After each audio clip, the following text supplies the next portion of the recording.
चलिए जानते हैं मध्य प्रदेश की 25 बड़ी खबरों को सिर्फ 10 मिनट में। लेकिन उससे पहले वीडियो को लाइक और चैनल को सब्सक्राइब जरूर करें।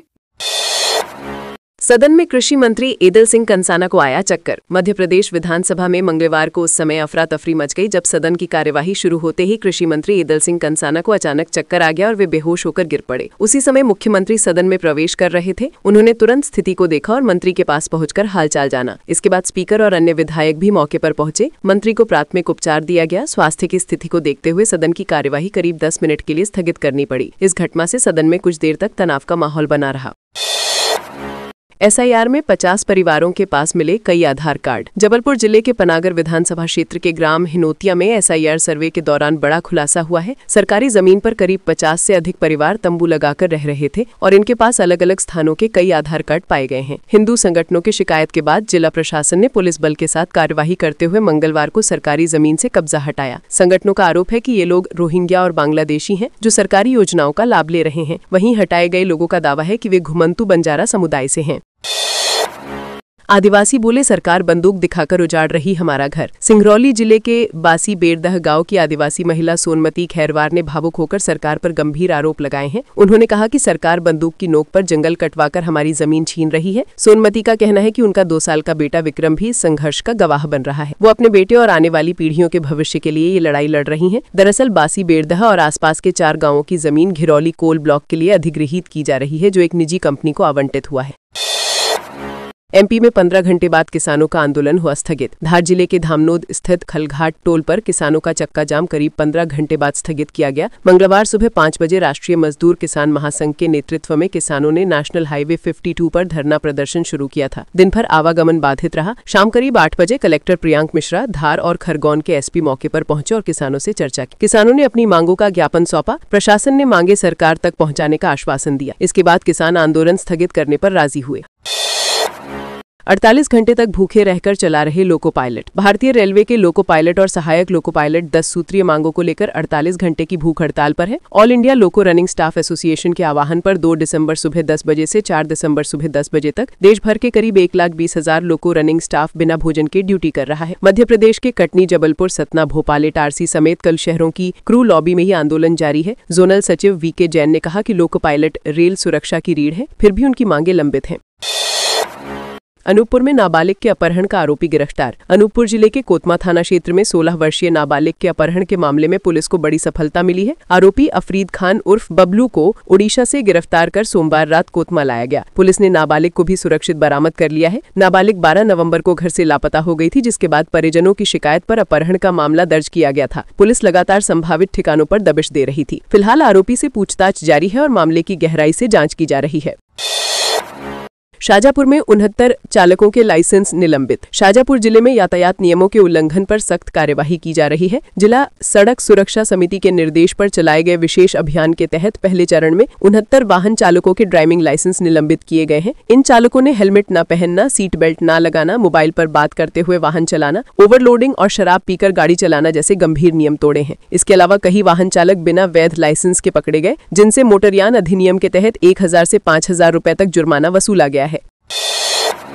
टीकमगढ़ में उमा भारती बोली, मुझे मुख्यमंत्री नहीं बनना। टीकमगढ़ जिले के बड़ा गांव धसान में यात्रा के दौरान पूर्व मुख्यमंत्री उमा भारती ने साफ शब्दों में कहा कि उन्हें अब मुख्यमंत्री नहीं बनना है। एक कार्यकर्ता द्वारा दोबारा मुख्यमंत्री बनाए जाने की मांग पर उन्होंने कहा कि वे वर्तमान मुख्यमंत्री मोहन यादव से अच्छे काम करवा लेंगी। उन्होंने ये भी कहा कि उन्हें ट्रांसफर पोस्टिंग के लिए मुख्यमंत्री नहीं बनना है। इस दौरान उमा भारती ने लोगों से शराबबंदी के लिए आगे आने का आह्वान किया और गो हत्या रोकने के लिए किसानों से फिर से गोपालन अपनाने की अपील भी की।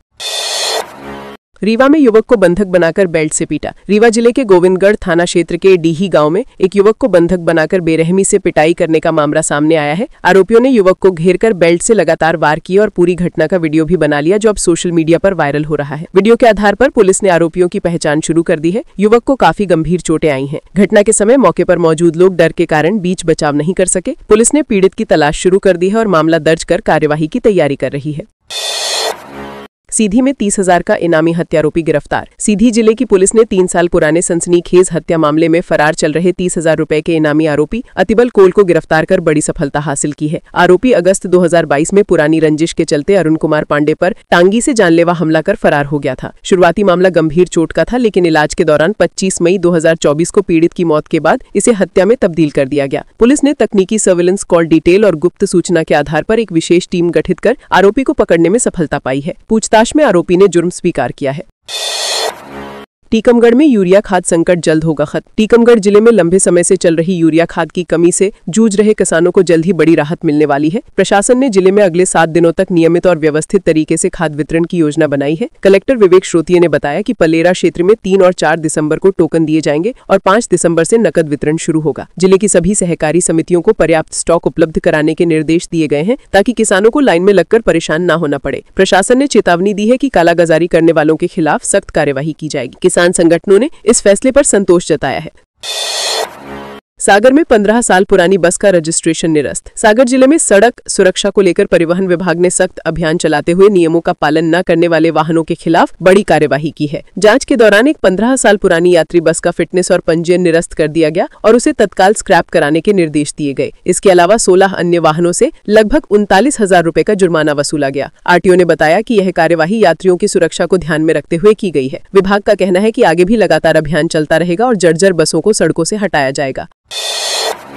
अनूपपुर में 478 किलो गांजा तस्करी का फरार आरोपी गिरफ्तार। अनूपपुर जिले की फुनगा पुलिस ने 2 साल से फरार चल रहे गांजा तस्कर कमलेश मरार को गिरफ्तार कर बड़ी कामयाबी हासिल की है। आरोपी पर 478 किलो गांजा तस्करी का आरोप है, जिसे मिनरल वाटर के कैरेट के नीचे छिपाकर वाहन से ले जाया जा रहा था। ये मामला 2 दिसंबर 2023 का है, जब पुलिस चेकिंग के दौरान तस्कर वाहन छोड़कर फरार हो गए थे। मौके से भारी मात्रा में गांजा बरामद हुआ था, जिसकी कीमत करीब 57 लाख रुपए की गई थी। लंबे समय से फरार आरोपी की तलाश में पुलिस लगातार दबिश दे रही थी। अब आरोपी से तस्करी नेटवर्क को लेकर पूछताछ की जा रही है। रतलाम में किराना दुकान की आड़ में शराब का धंधा। रतलाम जिले की शिवगढ़ थाना पुलिस ने अवैध शराब कारोबार के खिलाफ बड़ी कार्यवाही करते हुए किराना दुकान की आड़ में शराब बेचने वाले आरोपी राकेश कटारा को गिरफ्तार किया है। पुलिस ने दुकान से 72.6 लीटर अवैध शराब जब्त की, जिसकी बाजार कीमत लगभग 28,350 रुपए बताई गई है। आरोपी दुकान के कोनों में शराब छिपाकर ग्राहकों को चोरी छिपे सप्लाई कर रहा था। पुलिस को लंबे समय से इस अवैध धंधे की शिकायत मिल रही थी। कार्रवाई के दौरान मौके पर अफरा तफरी मच गई। आरोपी के खिलाफ आबकारी एक्ट के तहत मामला दर्ज कर उसे जेल भेजने की तैयारी की जा रही है। छिंदवाड़ा में पेंच बांध से छोड़ा जाएगा पानी। छिंदवाड़ा जिले के पेंच बांध से आज सुबह डाउनस्ट्रीम क्षेत्र में लगभग 25 क्यूमेक्स पानी छोड़े जाने की सूचना से आसपास के इलाकों में सतर्कता बढ़ा दी गई है। ये पानी मुख्य रूप से सिंचाई आवश्यकताओं को ध्यान में रखते हुए छोड़ा जा रहा है। प्रशासन ने नदी किनारे बसे गांवों को अलर्ट जारी किया है और लोगों से अपील की है कि वे घाटों, पुलों और निचले इलाकों में न जाएं। साथ ही मवेशियों और बच्चों को सुरक्षित स्थानों पर रखने की सलाह दी गई है। राजस्व और पुलिस विभाग की टीमें निगरानी में तैनात की गई हैं ताकि किसी भी आपात स्थिति से तुरंत निपटा जा सके। भोपाल में बारात में बवाल, युवकों ने की पत्थरबाजी। भोपाल में एक शादी समारोह उस समय बवाल में बदल गया जब विवाद के बाद कुछ युवकों ने बारात पर पत्थरबाजी कर दी। घटना बागो बहार मैरिज गार्डन के बाहर हुई, जहां पहले पान गुमटी पर कहासुनी शुरू हुई और बाद में 10 से 12 युवक समारोह स्थल के भीतर घुस आए। आरोपियों ने बर्तन फेंके और लोगों के साथ मारपीट की, जिससे 2 लोग घायल हो गए। अफरा तफरी के बीच कई मेहमान इधर उधर भागते नजर आए। पुलिस ने 9 आरोपियों के खिलाफ मामला दर्ज कर तलाश शुरू कर दी है। प्रारंभिक जाँच में विवाद की वजह पैसों का लेन देन बताई जा रही है।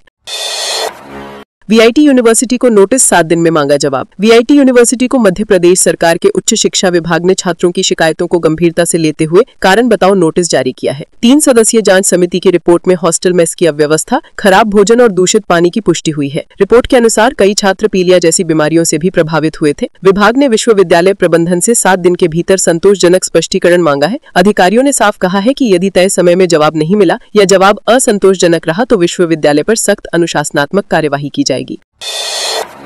रायसेन जिले में मौलाना मदनी के बयान का किया विरोध। रायसेन जिले में मौलाना मदनी के कथित विवादित बयान को लेकर राजनीतिक और सामाजिक हलचल तेज हो गई है। हिंदू युवा संगठन के कार्यकर्ताओं ने इसके विरोध में जोरदार प्रदर्शन किया और एसडीएम कार्यालय पहुंचकर मुख्यमंत्री के नाम ज्ञापन सौंपा। प्रदर्शनकारियों ने आरोप लगाया कि इस तरह के बयान समाज में नफरत और तनाव फैलाते हैं। संगठन के पदाधिकारियों ने कहा कि देश की गंगा जमनी तहजीब को नुकसान पहुँचाने वाले किसी भी बयान को बर्दाश्त नहीं किया जाएगा। ज्ञापन में मामले की उच्च स्तरीय जाँच और उचित कानूनी कार्यवाही की मांग की गई।